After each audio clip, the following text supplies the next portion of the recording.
물가는 자꾸 오르는데 기초연금으로는 턱없이 부족하신가요? 반찬값, 약값, 공과금.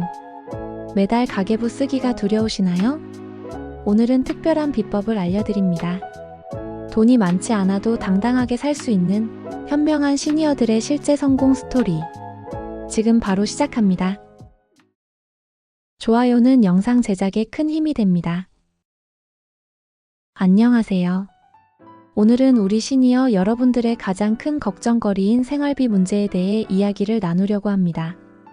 반찬값, 약값, 공과금 등 기초연금으로는 턱없이 부족한 현실입니다.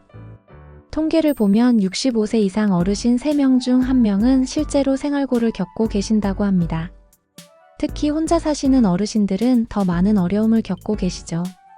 겨울이면 난방비가 무서워 전기장판 하나로 버티시는 분들, 약값이 부담스러워 병원 가는 것을 미루시는 분들, 자녀들 눈치 보며 용돈을 아끼시는 분들.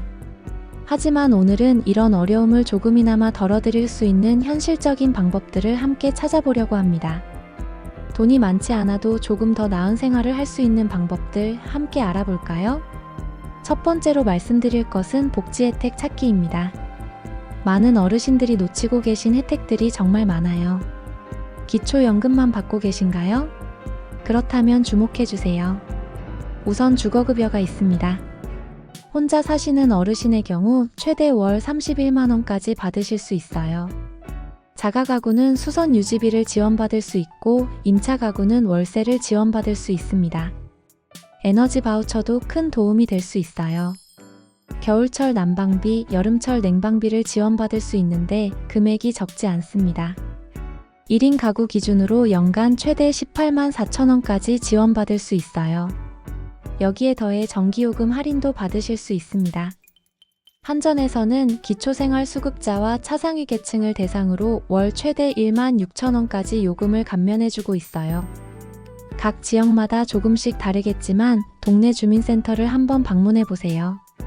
상담을 받아보면 본인이 모르고 있던 혜택들을 찾으실 수 있을 거예요. 두 번째는 의료비 부담 줄이기입니다. 병원비, 약값 때문에 고민이 많으시죠? 우선 건강보험공단에서 제공하는 건강보험 본인부담금 상한제를 활용해보세요. 소득 수준에 따라 연간 본인부담금이 정해져 있어서 그 금액을 초과하면 추가 비용을 돌려받을 수 있답니다. 작년에 받으신 분들 중에는 평균 70만원 정도를 환급받으셨어요. 약값을 아끼는 방법도 있습니다. 의사선생님께 동일 성분 의약품을 처방해달라고 요청해보세요.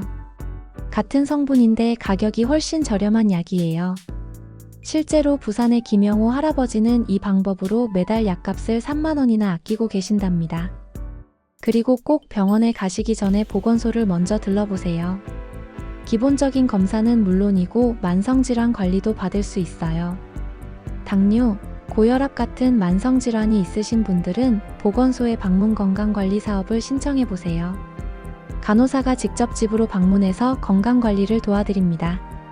세 번째는 생활비 아끼는 구체적인 방법들입니다. 우선 식비를 줄이는 방법부터 알아볼까요? 복지관이나 경로당에서 제공하는 무료급식을 적극 활용해보세요. 영양사가 직접 식단을 짜서 준비하기 때문에 영양가도 높고 맛도 좋답니다.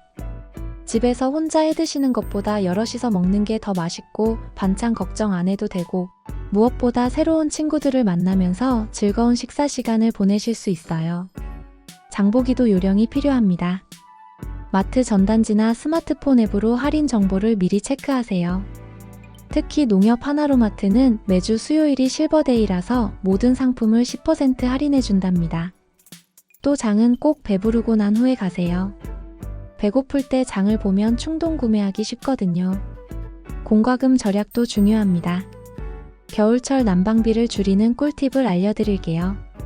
이미 다 알고 계시겠지만 창문에 문풍지 붙이기, 보일러 배관의 보온재 감기, 실내 온도는 18도에서 20도 사이로 유지하기 등으로 꼼꼼하게 방법들을 찾아내시길 바라요. 실제로 이런 방법들을 실천하신 분들은 난방비를 20%에서 30% 정도 절약하셨답니다. 전기요금도 똑똑하게 아껴보아요. 텔레비전은 밤 10시 이전에 끄기, 냉장고는 70%만 채우기, 세탁은 한 번에 모아서 하기 등 작은 습관들이 모이면 큰 차이가 난답니다. 인천의 박영수 할아버지는 이렇게 실천하셔서 매달 전기요금을 10,000원 넘게 아끼고 계신데요. 네 번째는 용돈벌이 찾아보기입니다. 아직 건강하시다면 시니어 일자리를 알아보세요. 지자체나 복지관에서 운영하는 노인 일자리 사업이 다양하게 있답니다. 학교 앞 교통지도, 공원 관리, 급식 도우미 등 가벼운 일들이 많아요. 한 달에 보통 60만 원에서 70만 원 정도 받으실 수 있습니다. 특히 올해부터는 시니어 인턴십 프로그램도 많이 생겼어요. 편의점이나 마트, 카페 같은 곳에서 하루 3시간에서 4시간 정도 일하시면서 매달 안정적인 수입을 얻으실 수 있죠. 광주의 정미영 할머니는 처음에는 걱정이 많으셨다고 해요. 하지만 일을 시작하고 보니 젊은 사람들과 대화하는 재미도 있고 용돈도 생기고 시간도 잘 간다며 매우 만족하신다며 즐거워하셨답니다. 용기를 내셔서 일자리를 구해보시길 바라요. 요즘은 젊은이들의 온라인 커뮤니티인 인스타 같은 SNS에서 젊은 사람들보다 나이 지긋하신 알바분들의 칭찬이 많아요. 손재주가 있으신 분들은 공방이나 지역 문화센터와 연계된 일거리를 찾아보세요. 뜨개질, 퀼트, 비즈 공예 등 취미로 배우신 것들이 수입으로 이어질 수 있어요. 실제로 부산의 한 복지관에서는 어르신들이 만드신 수제 방석과 수세미가 인기 상품이 되어서 매달 꾸준한 수입을 올리고 계신답니다. 5번째는 여가생활 즐기기입니다. 돈이 없어도 즐겁게 시간을 보내는 방법이 많이 있어요. 복지관에서 진행하는 무료 프로그램들을 활용해 보세요. 요가, 노래교실, 스마트폰 교육, 원예교실 등 다양한 강좌들이 있답니다. 배우다 보면 시간도 잘 가고 새로운 친구도 사귈 수 있어요. 도서관도 적극 활용해 보세요. 요즘은 어르신 전용 자료실이 있는 도서관들이 많아요. 큰 글씨 책이나 오디오북도 구비되어 있고 편하게 쉬실 수 있는 공간도 있답니다. 책을 읽으면서 시간도 보내고 냉난방비도 아낄 수 있죠. 산책도 좋은 취미가 될 수 있어요. 아침 일찍 동네 한 바퀴 도는 것만으로도 건강에 도움이 되고 이웃들과 만나 이야기도 나눌 수 있죠. 인천의 김말순 할머니는 아침마다 공원을 산책하면서 만나는 이웃들과의 대화가 요즘 가장 큰 즐거움이라고 이야기하셨어요. 6번째는 마음 관리입니다. 경제적인 어려움은 우리의 마음도 지치게 만들 수 있어요. 하지만 혼자 고민하지 마세요. 복지관의 상담 프로그램을 이용해 보세요. 전문 상담사와 이야기를 나누다 보면 마음이 한결 가벼워질 수 있답니다. 또 비슷한 처지의 어르신들과 이야기를 나누는 것도 도움이 될 수 있어요. 서로의 경험을 나누면서 새로운 해결 방법을 찾을 수도 있고 함께 고민을 나누다 보면 외로움도 덜 수 있죠. 실제로 대전의 한 경로당에서는 매주 화요일마다 수다방이라는 모임을 갖는데 서로의 고민을 나누고 위로하면서 큰 힘이 되고 있다고 해요. 마지막으로 당부드리고 싶은 말씀이 있습니다. 지금까지 말씀드린 방법들을 한 번에 다 실천하려고 하지 마세요. 욕심내다가 지치면 아무것도 할 수 없게 됩니다. 대신 가장 쉬워 보이는 것부터 하나씩 시작해보세요. 예를 들어 이번 주는 동주민센터에 가서 받을 수 있는 혜택이 뭐가 있는지 상담받아보기, 다음 주는 보건소 방문해서 건강검진 신청하기, 그 다음 주는 복지관 프로그램 한 가지 등록하기. 이렇게 하나씩 차근차근 시도해보세요. 작은 변화들이 모여서 큰 차이를 만들어낼 거예요. 실제로 이런 방법들을 실천하신 분들의 이야기를 들어보면 참 희망이 됩니다. 대전에 사시는 황순옥 할머니는 1년 전만 해도 매달 생활비가 부족해서 밤잠을 설치셨대요. 그런데 복지관 상담사의 도움을 받아 하나씩 실천하시다 보니 이제는 매달 15만 원 정도 저축도 하실 수 있게 되었답니다. 황순옥 할머니는 처음에는 자존심 때문에 복지관 방문을 망설이셨다고 합니다. 하지만 딸의 조언으로 용기를 내어 첫 발을 내딛게 되었죠.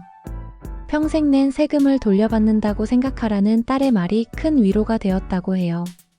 이제는 복지관이 마치 친정집처럼 편안한 공간이 되었다고 하십니다. 인천의 김용만 할아버지는 또 다른 경험을 들려주셨어요. 김용만 할아버지는 처음에는 모든 것이 낯설고 답답하셨다고 합니다. 스마트폰 활용법도 모르고 복지관 프로그램도 잘 몰랐죠. 하지만 복지관 스마트폰 교실을 다니면서 하나둘 배우다 보니 이제는 오히려 손주들에게 할인 정보를 알려줄 만큼 능숙해지셨다고 하네요. 부산의 이명자 할머니는 이제 동네에서 알뜰 생활의 달인으로 통한답니다. 이명자 할머니는 매일 아침 이마트 24앱으로 할인 상품을 확인하는 것이 일과가 되었다고 하십니다. 1+1 행사 상품은 이웃과 나눠 가지시면서 서로 정보도 공유하신다고 해요. 이제는 현명한 소비 생활이 하나의 즐거움이 되었다고 하시네요.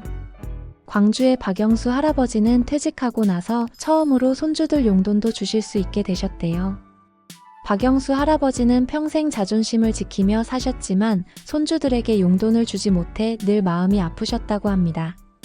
그러다 노인 일자리 사업으로 학교 앞 교통지도 일을 시작하신 후에는 손주들을 만날 때마다 작은 용돈이라도 줄 수 있게 되었답니다. 그 순간이 무척이나 뿌듯하다고 하시네요. 이런 분들의 이야기를 들으면서 느낀 점이 있습니다. 우리가 처한 상황이 어렵다고 해서 포기할 필요는 없다는 거예요. 작은 것부터 시작해서 하나씩 바꿔나가다 보면 분명 변화는 찾아옵니다. 지금 이 순간에도 전국 방방곡곡에서 수많은 어르신들이 조금씩 더 나은 삶을 위해 노력하고 계세요. 혹시 이런 생각이 드실 수도 있어요. 나는 나이도 많은데 이제 와서 뭘. 하지만 단 하루라도 더 행복하게 사는 게 중요하지 않을까요? 우리 속담에 백지장도 맞들면 낫다고 했잖아요. 혼자서는 힘들어도 이웃들과 함께라면, 복지관 선생님들과 함께라면 할 수 있습니다. 오늘 이야기를 들으시면서 이건 나도 할 수 있겠다 싶은 게 하나라도 있으셨나요? 그렇다면 지금 바로 시작해보세요. 당장 내일 아침 동주민센터에 들러서 상담을 받아보는 건 어떨까요? 아니면 가까운 복지관에 전화해서 무료급식은 언제 하는지 물어보는 것부터 시작하셔도 좋습니다.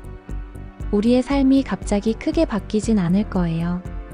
하지만 조금씩 천천히, 그렇지만 꾸준히 나아진다면 어떨까요? 한 달 뒤, 1년 뒤에는 분명 달라진 모습을 보실 수 있을 거예요. 여러분의 용기 있는 첫걸음을 응원합니다. 더 나은 내일을 위해 바로 오늘부터 시작해보아요. 여러분의 건강하고 행복한 노후를 진심으로 응원합니다. 지금까지 골든시니어였습니다. 시청해주셔서 고맙습니다.